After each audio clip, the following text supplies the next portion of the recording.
I've been appreciating your video satsangs, so I thank you for including me.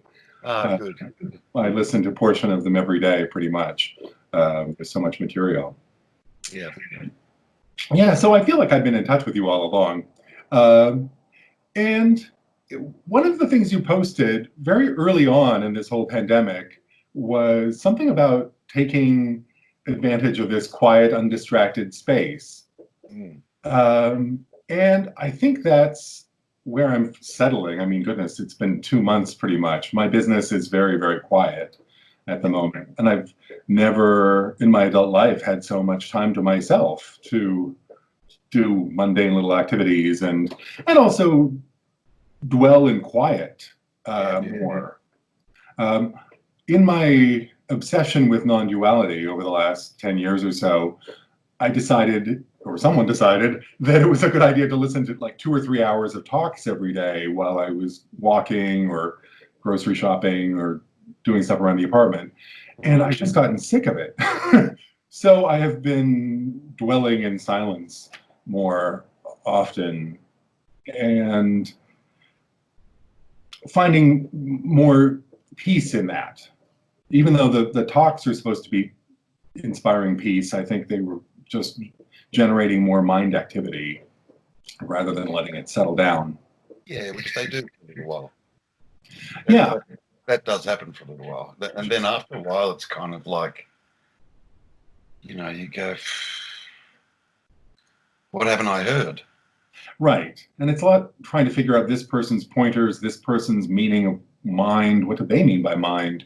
And it becomes like, I guess I really feel like I know what is being pointed to. Right. And so what else is there to talk about then? I love it. Don't know if it does me good, but... Well, tell me about the experience with just sitting still. Tell me about that. Sometimes it's very peaceful, and sometimes it's not. So when it's not, what's happening? Well, the mind is staying busy, and I've been remembering a kind of recipe or instructions of, well, my mind shouldn't be doing this. It's like, well, whose mind is it? Who's this mind I'm talking about? And who's judging it? Yeah, that question, which seems to be the secret recipe or instruction, to just calm it, like not even calm it down, just step out of it. It's just... Yeah, just leave it alone. Yeah.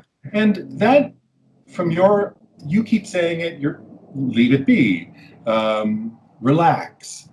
Yeah. That instruction seems more pivotal here than, oh God, I'm tearing up about it. It's more pivotal than the intellectual answer. Yeah. I don't know why I'm crying about that, but it's... I feel you. It's okay. But I have to rest is, it's a pointless kind of instruction. Yeah, it kind of is. But you need to come to see that too. Yeah. It's okay. Like, it's okay. Yeah. What you just experienced, that emotion, that's happiness. Now, the mind might not label it that, but it actually is. And it's coupled with relief. It's coupled with a sense of letting go. Yeah.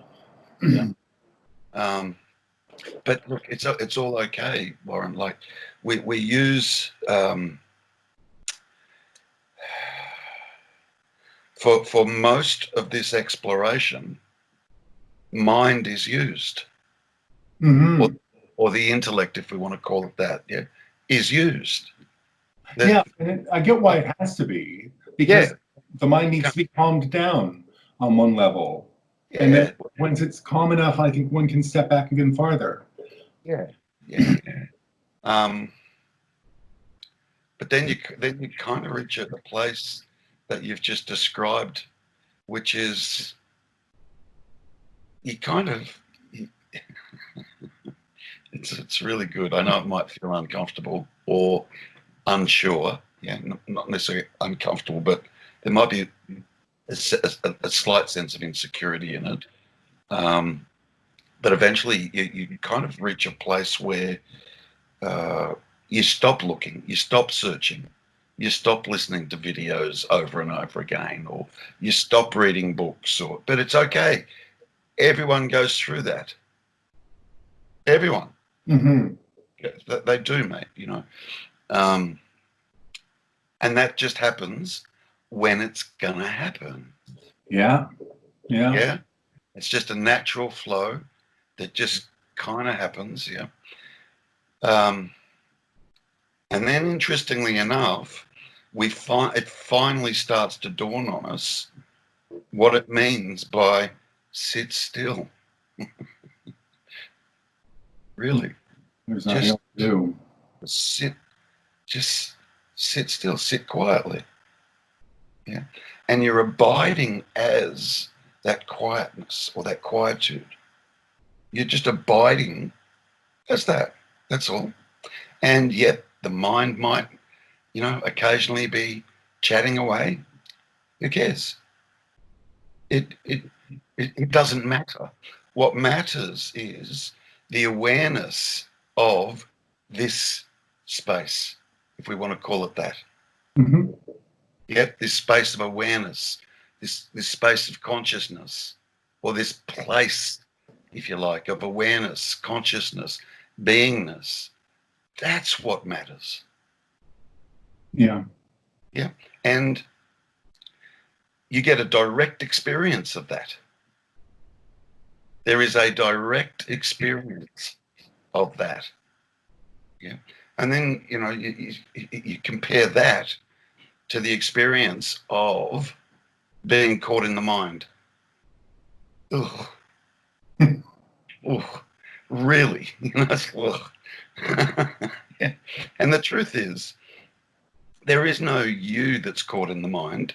It's just the mind caught in itself.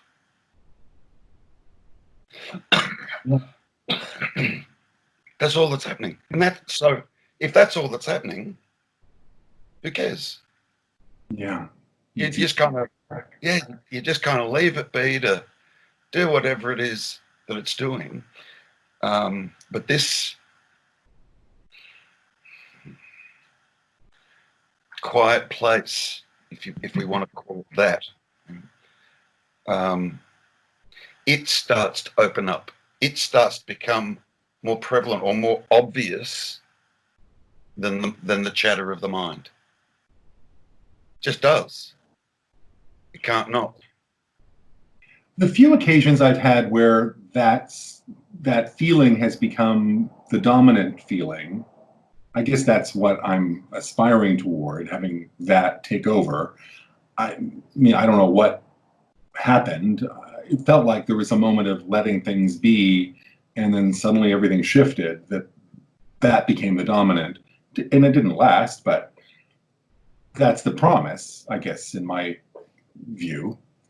And I can't control that. I mean, letting things be is one of those statements. It's like, okay, like relax. You just can't do it. Mm. See, yeah.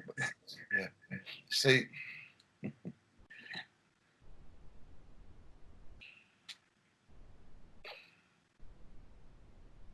kind of like being in the eye of a hurricane. Yeah. And eventually, if you sit there long enough, the hurricane will just disperse. So the center of the hurricane is quiet. It's still. There's no wind blowing around. It's just still. The center of it. You know. If you can stay, I'm using this just as an analogy here. But if you can stay there and trust that the hurricane, everything around the eye, the hurricane, the swirling, etc., which is which is just the mind swirling with thoughts, yeah, eventually it'll just die down, quieten down. And then it's not just the eye of the hurricane that's completely still, the whole universe is. Yeah. Interesting. Then there's not even a sense of location, because the eye of the hurricane still feels like a bit of a location. Yeah, it does. Just, but when it all quietens down, the location disperses as well. Mm-hmm. Yeah. It's interesting. I've been using that eye of the hurricane analogy myself a lot lately for the lockdown, because as boring as this period is, it is the eye of the hurricane, because there's nothing, we're in the middle of it still. There's nothing to figure out how to do in the future for business planning or whatever, because we don't know what the future is. We're just in this boring middle still, here at least. Yeah, to just rest in that middle. That's all. Like, really. Yeah. Um,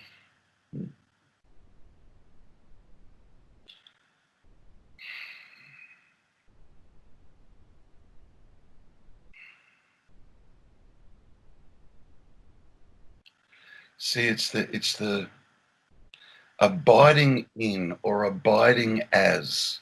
This is, you know, the words that I'm using at the moment aren't 100% accurate. Okay, they never can be, but it's abiding as that pure conscious awareness, beingness, that same beingness that Warren has been experiencing your whole life. Just the pure beingness. It never changes. It's never altered for you. The beingness. It's not like you've experienced being someone or something else. Mm-hmm.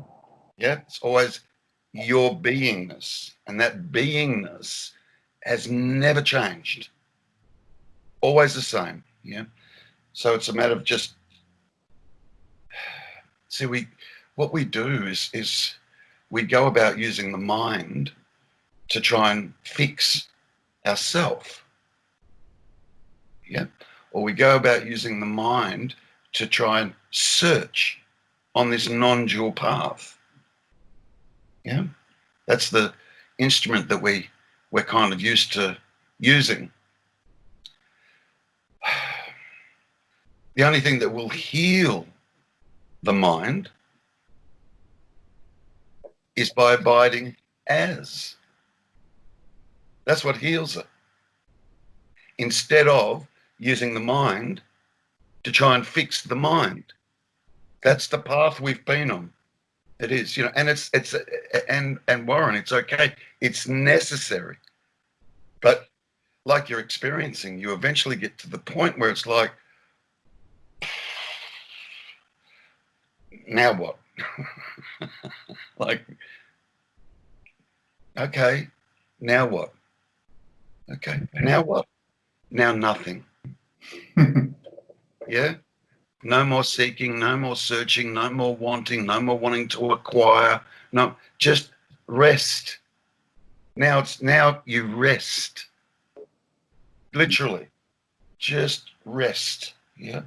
And it's the pure recognition of this beingness, this awareness, this consciousness. Interestingly enough, it's that heals the mind. Instead of the mind trying to heal the mind, that's what keeps the mind going. Yeah, it's like the ego trying to kill the ego.